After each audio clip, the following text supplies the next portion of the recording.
ಇದು ಟಿವಿ9 ವಿಶೇಷ. ನಾನು ಅವಿನಾಶ್ ಶಿವನ್. ಕೂಲಿ ಸಿನಿಮಾ ರಿಲೀಸ್ ಆಗೋಕ್ಕೂ ಮುಂಚೆ ನಾನೊಂದು ಪ್ರಿವ್ಯೂವನ್ನು ಕೊಟ್ಟಿದ್ದೆ. ಅಂದರೆ ಏನು ನಿರೀಕ್ಷೆಗಳಿದೆ, ಏನೆಲ್ಲ ಇರುತ್ತೆ ಸಿನಿಮಾದಲ್ಲಿ ಅಂತ.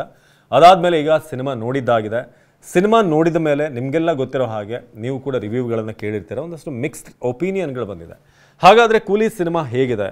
ನಾನು ವೈಯಕ್ತಿಕವಾಗಿ ನನ್ನ ವ್ಯೂ ಹೇಳೋದಾದರೆ ಒಂದಷ್ಟು ಪ್ಲಸ್ಗಳಿದ್ದಾವೆ, ಒಂದಷ್ಟು ಮೈನಸ್ ಇದೆ. ಎರಡನ್ನೂ ಕೂಡ ಡಿಸ್ಕಸ್ ಮಾಡ್ತಾ ಹೋಗೋಣ. ಲೋಕೇಶ್ ಕನಗರಾಜ್ ಡೈರೆಕ್ಟರ್ ನೀವು ಫಾಲೋ ಮಾಡಿದರೆ ಅವರ ಖೈದಿ ಸಿನಿಮಾ ಇರ್ಬೋದು, ವಿಕ್ರಮ್ ಇರ್ಬೋದು, ಲಿಯೋ, ಮಾಸ್ಟರ್, ಮಹಾನಗರಂ ಇದೆಲ್ಲವೂ ಕೂಡ ಒಂದಷ್ಟು ಟೆಕ್ನಿಕಲ್ ಬ್ರಿಲಿಯನ್ಸಿಂದ ಅವ್ರು ಗೆದ್ದಿದ್ದು.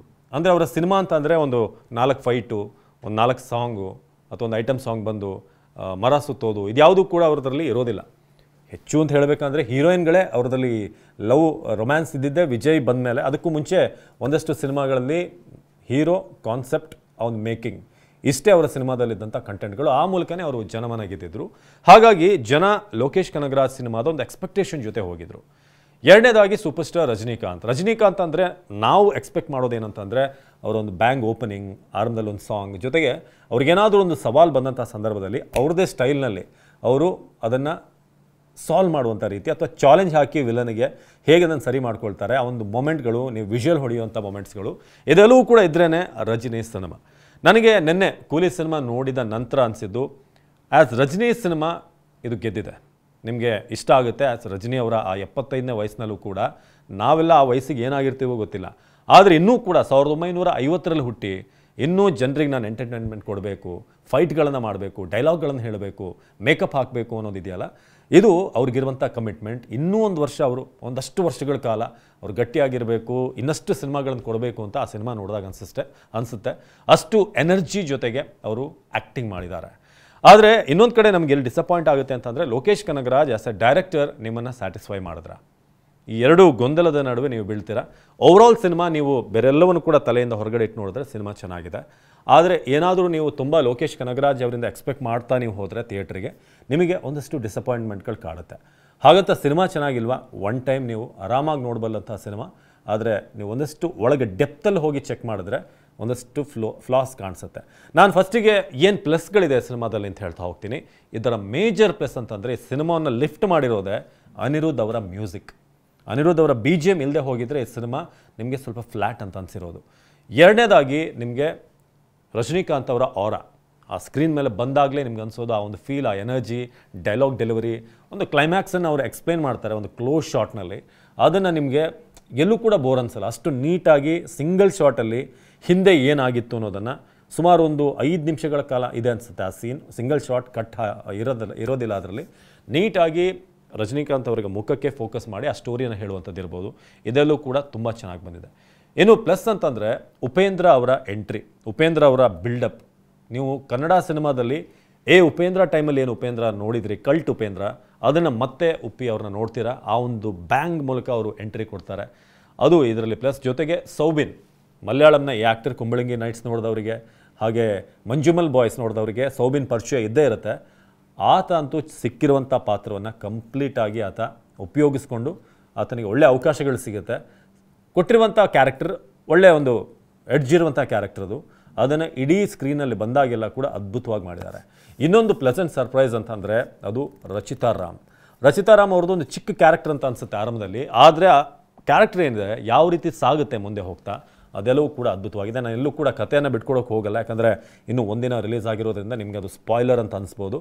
ಇದೆಲ್ಲವೂ ಕೂಡ ಪ್ಲಸ್ಗಳು. ಜೊತೆಗೆ ನಿಮಗೆ ಲೊಕೇಶನ್ಗಳಿರ್ಬೋದು, ಮೇಕಿಂಗ್ ಇರ್ಬೋದು, ಕ್ಯಾಮ್ರಾ ವರ್ಕ್ ಇದೆಲ್ಲ ಅದ್ಭುತವಾಗಿದೆ. ಆದರೆ ಇನ್ನೊಂದು ಕಡೆ ಮೈನಸ್ಗಳೇನು ಅಂತ ನೋಡ್ತಾ ಹೋದಾಗ ನಿಮಗೆ ಕೆಲವೊಂದು ಕಡೆ ಈ ಲಾಜಿಕ್ಗಳು ಮಿಸ್ ಆಗುತ್ತೆ. ಇಲ್ಲಿ ಸತ್ಯರಾಜ್ ಹಾಗೆ ರಜನಿಕಾಂತ್ ಇಬ್ಬರೂ ಕೂಡ ಸ್ನೇಹಿತರು ಅನ್ನೋದನ್ನು ಅಲ್ಲಿ ತಿಳಿಸಲಾಗಿರುತ್ತೆ. ಆದರೆ ಅವರಿಬ್ಬರ ಬಾಂಡಿಂಗನ್ನು ಎಸ್ಟಾಬ್ಲಿಷ್ ಮಾಡುವಂಥ ಶಾಟ್ಗಳು ಭಾಳ ಕಡಿಮೆ ಇದೆ. ಇನ್ನೊಂದು ಕಡೆ ಶ್ರುತಿ ಹಾಸನ್ ಹಾಗೆ ರಜನಿಕಾಂತ್ ಅವರ ಒಂದು ಬಾಂಡಿಂಗ್ ಏನಿದೆ ಅದಕ್ಕೂ ಕೂಡ ಕರೆಕ್ಟ್ ಆದಂಥ ಒಂದು ಲಿಂಕ್ ಕಂಡು ಬರಲ್ಲ. ನಿಮಗೆ ಎಲ್ಲೋ ಒಂದು ಕಡೆ ಮಿಸ್ ಅಂತ ಅನಿಸುತ್ತೆ. ಇನ್ನು ನಾಗಾರ್ಜುನ ವಿಲನ್ ಆಗಿ ಇದರಲ್ಲಿ ಆ್ಯಕ್ಟ್ ಮಾಡಿರೋದು, ಅವರಿಗೆ ಅವರ ಮಗನಿಗೆ ಒಂದು ಆ ಬಾಂಡಿಂಗ್ ಏನಿದೆ, ತುಂಬ ಅವರಿಗೆ ಮಗ ಅಂತ ಅಂದರೆ ಒಂದು ಪ್ರೀತಿ ಇರುತ್ತೆ. ಅದನ್ನು ಎಸ್ಟಾಬ್ಲಿಷ್ ಮಾಡುವಂಥ ಶಾಟ್ಗಳು ಕೂಡ ನಿಮಗೆ ಬಹುತೇಕ ಕಡೆ ಕಾಣಿಸೋದಿಲ್ಲ. ಇನ್ನು ಲೋಕೇಶ್ ಕನಗರಾಜ್ ಅವರ ಸಿನಿಮಾದಲ್ಲಿ ಒಂದು ಐಡೆಂಟಿಟಿ, ಅವ್ರದ್ದೊಂದು ಟ್ರೇಡ್ ಮಾರ್ಕ್ ಅಂತಂದರೆ ಹಳೆ ಸಿನಿಮಾದ ಒಂದು ಸಾಂಗ್ ಬಂದು ಅಲ್ಲೊಂದು ಫೈಟ್ ಸೀಕ್ವೆನ್ಸು ಏನೋ ಒಂದು ಅಥವಾ ಒಂದು ಪ್ಲ್ಯಾನ್ ಮಾಡಿರ್ತಾರೆ ಅವರು. ನೀವು ಖೈದಿಯಲ್ಲೂ ಕೂಡ ನೋಡಿರ್ತೀರ, ಅವ್ರ ಮೇಲೆ ಕೂಡ ಹಾಕಿರುವಂಥ ಸಂದರ್ಭದಲ್ಲಿ ಒಂದು ಹಳೆಯ ಸಾಂಗ್ ಪ್ಲೇ ಆಗುತ್ತೆ. ಲಿಯೋದಲ್ಲಿ ನೋಡಿರ್ತೀರ, ಮಗಳ ಮುಂದೆ ರಜನಿ ಡ್ಯಾನ್ಸ್ ಮಾಡೋದಿರ್ಬೋದು, ವಿಕ್ರಮಲ್ಲೂ ಕೂಡ ಬರುತ್ತೆ. ಇಲ್ಲೂ ಕೂಡ ಅದನ್ನು ಟ್ರೈ ಮಾಡಿದ್ದಾರೆ, ಬಟ್ ಅಷ್ಟಾಗಿ ಅದು ವರ್ಕೌಟ್ ಆಗಿಲ್ಲ. ಆ ಸಾಂಗ್ ಯಾವುದು ಅನ್ನೋದು ಕೂಡ ಆ ಫೈಟ್ ಸೀಕ್ವೆನ್ಸ್ಗೆ ಥ್ರಿಲ್ ಮೂಡಿಸಲ್ಲ. ಸೊ ಹೀಗೆ ಲೋಕೇಶ್ ಕನಗರಾಜ್ ಅಲ್ಲಲ್ಲಿ ಟ್ರೈ ಮಾಡಿದ್ದಾರೆ. ಜೊತೆಗೆ ಜೈಲರ್ನಲ್ಲಿ ಬರುವಂಥ ಕೆಲವೊಂದು ಐಡಿಯಾಲಜಿಗಳನ್ನು ಅಥವಾ ಐಡಿಯಾಗಳನ್ನು ಇಲ್ಲಿ ಯೂಸ್ ಮಾಡ್ಕೊಂಡಿದ್ದಾರೆ ಅಂತ ಅನ್ನಿಸ್ತು, ಬಟ್ ಅದು ಕೂಡ ವರ್ಕೌಟ್ ಆದ ಹಾಗೆ ಕಾಣಿಸ್ತಾ ಇಲ್ಲ. ಸೊ ಹೀಗೆ ಬರೀ ಸಿನಿಮಾ ಅಂತ ನೀವು ನೋಡಿದ್ರೆ, ಒಂದು ಎಂಟರ್ಟೈನ್ಮೆಂಟ್ ಆಗಿ ನೋಡಿದ್ರೆ ನಿಮಗೆ ಸಿನಿಮಾ ಡಿಸಪಾಯಿಂಟ್ ಮಾಡಲ್ಲ, ಒಂದು ಪೈಸಾ ವಸೂಲಾದಂಥ ಎಂಟರ್ಟೈನ್ಮೆಂಟ್ ಕೊಡುತ್ತೆ. ಆದರೆ ಇನ್ ಡೆಪ್ತಲ್ಲಿ ನೀವು ಹೋದಾಗ ಸ್ವಲ್ಪ ಅಲ್ಲಲ್ಲಿ ಫ್ಲಾಗಳು ಕಾಣಿಸುತ್ತೆ. ಇದೆಲ್ಲವೂ ಕೂಡ ಸಿನಿಮಾದಲ್ಲಿ ನೀವು ತುಂಬ ಸಿನಿಮಾನ ಅನಲೈಸ್ ಮಾಡ್ತಾ ಹೋದಾಗ ನಿಮ್ಗೆ ಆ ಥರ ಅನ್ಸ್ಬೋದು. ಬಟ್ ನಾರ್ಮಲ್ ಆಡಿಯನ್ಸ್ಗೆ, ಈಗ ಯಾರು ಸೋಷಿಯಲ್ ಮೀಡಿಯಾ ಚೆಕ್ ಮಾಡಿಲ್ಲ, ಟ್ರೆಂಡ್ ಏನಿದೆ ನೋಡಿಲ್ಲ, ಟ್ರೈಲರ್ಗಳನ್ನು ಅಷ್ಟು ಫಾಲೋ ಮಾಡಿಲ್ಲ ಅಂಥವ್ರಿಗೆ, ನಿಮ್ಮ ಮನೇಲಿರುವಂಥ ನಿಮ್ಮ ತಂದೆನೋ ಅಥವಾ ಚಿಕ್ಕಪ್ಪನೋ ಯಾರೋ ಇಂಥವ್ರಿಗೆ ಹೋಗಿ ಸಿನಿಮಾ ನೋಡಿದಾಗ ಚೆನ್ನಾಗಿದೆ ಸಿನಿಮಾ ಅಂತ ಅನಿಸ್ಬೋದು. ಇನ್ನು ಆಮೀರ್ ಖಾನ್ ಅವ್ರನ್ನ ಫಸ್ಟಿಗೆ ಇವರು ಪ್ಲ್ಯಾನ್ ಮಾಡಿದ್ರು ಅಥವಾ ಆಮೇಲೆ ಕೊನೆಯದಾಗಿ ಈ ನಾರ್ತ್ ಇಂಡಿಯಾ ಮಾರ್ಕೆಟನ್ನು ಕವರ್ ಮಾಡಬೇಕು ಅನ್ನೋ ದೃಷ್ಟಿಯಿಂದ ಏನಾದರೂ ಆ್ಯಡ್ ಮಾಡಲಾಯ್ತಾ ಅಂತ ಅನಿಸುತ್ತೆ ನಿಮಗೆ ನೋಡಿದಾಗ. ಯಾಕಂದರೆ ಅವ್ರು ಬಂದಾಗ ಈ ಕ್ಯಾರೆಕ್ಟರ್ ಬೇಕಾಗಿತ್ತ ಎಂಡಲ್ಲಿ ಅಂತ. ಆಮೀರ್ ಖಾನ್ ಅವ್ರನ್ನ ಸ್ಕ್ರೀನಲ್ಲಿ ನೋಡಿದಾಗ ಆಬ್ವಿಯಸ್ಲಿ ನಿಮಗೆ ಖುಷಿ ಆಗುತ್ತೆ, ರೋಮಾಂಚನ ಆಗುತ್ತೆ, ಒಂದು ಹೊಸ ಲುಕ್ಕಲ್ಲಿ ಕಾಣಿಸ್ತಾರೆ. ಆದರೆ ಕೊನೆಯದಾಗ ಅನಿಸೋದು ಆ ಕ್ಯಾರೆಕ್ಟರ್ ಆ್ಯಡ್ ಮಾಡಬೇಕಾಗಿತ್ತು ಅಥವಾ ಕೂಲಿ 2ಗೆ ಏನಾದರೂ ಕನೆಕ್ಟ್ ಮಾಡೋದಕ್ಕೆ ಇವರು ಅಥವಾ ಏನಾದರೂ ಪ್ಲ್ಯಾನ್ ಮಾಡೋದಕ್ಕೆ ಅದನ್ನು ಹಾಗಿಟ್ರ ಅಂತ. ಓವರಾಲ್ ನಿಮಗೆ LCU ಲೋಕೇಶ್ ಸಿನಿಮ್ಯಾಟಿಕ್ ಯೂನಿವರ್ಸ್ ಅನ್ನೋದು ನಿಮಗೆ ಗೊತ್ತಿದ್ರೆ ಇದರಲ್ಲಿ ಯಾವುದೇ ರೀತಿಯಾದಂಥ ಕನೆಕ್ಷನ್ ಇಲ್ಲ. ಇದೊಂದು ಸ್ಟ್ಯಾಂಡ್ ಅಲೋನ್ ಸಿನಿಮಾ. ಆದರೆ ಎಲ್ಲೋ ಒಂದು ಕಡೆ LCU ಜೊತೆ ಕನೆಕ್ಟ್ ಮಾಡಿದರೆ ಸಿನಿಮಾ ಇನ್ನಷ್ಟು ಏನಾದರೂ ರೋಮಾಂಚಕವಾಗಿರ್ತಾ ಇತ್ತಾ ಅನ್ನೋದು ಈ ಸಿನಿಮಾ ನೋಡಿದಾಗ ಅನಿಸುತ್ತೆ. ಸೊ ಇದು ಕೂಲಿ ನಾನು ಕಂಡ ಹಾಗೆ. ಸೊ ನಿಮ್ಗೆ ಹೇಗೆ ಅನ್ನಿಸ್ತು? ಹೋಗಿ ನೋಡಿ ಒಂದ್ಸಲ ಸಿನಿಮಾ. ನೋಡದೇ ಇರುವಷ್ಟು ಮೋಸವಾಗಿರುವಂಥ ಸಿನಿಮಾ ಖಂಡಿತ ಅಲ್ಲ. ಒಂದಷ್ಟು ಜನ ನೆಗೆಟಿವ್ ರಿವ್ಯೂಗಳನ್ನು ಮಾಡ್ತಾ ಇದ್ದಾರೆ, ಮಲಯಾಳಂ ಪೇಜ್ನವರು, ತೆಲುಗು ಪೇಜ್ನವರು. ಅವರು ಹೇಳ್ತಿರುವಂಥ ಮಟ್ಟಕ್ಕೆ ಏನು ಸಿನಿಮಾ ಲೋ ಆಗಿಲ್ಲ, ಸಿನಿಮಾ ಚೆನ್ನಾಗಿದೆ. But Lokesh Kanagaraj as a director ನಿಮಗೆ ಸ್ಯಾಟಿಸ್ಫೈ ಮಾಡೋದಿಲ್ಲ ಅನ್ನೋದಷ್ಟೇ ಇಲ್ಲಿರುವಂಥ ಪ್ರಶ್ನೆ. ಸೊ ಇನ್ನೂ ಏನಾದರೂ ವಿಚಾರಗಳಿದ್ದರೆ ನೀವು ನೋಡಿದಾಗ ಹೇಗೆ ಅನ್ನಿಸ್ತು ದಯವಿಟ್ಟು ಅದರ ಬಗ್ಗೆ ಕಮೆಂಟ್ ಮಾಡಿ ತಿಳಿಸಿ. ನಮಸ್ಕಾರ.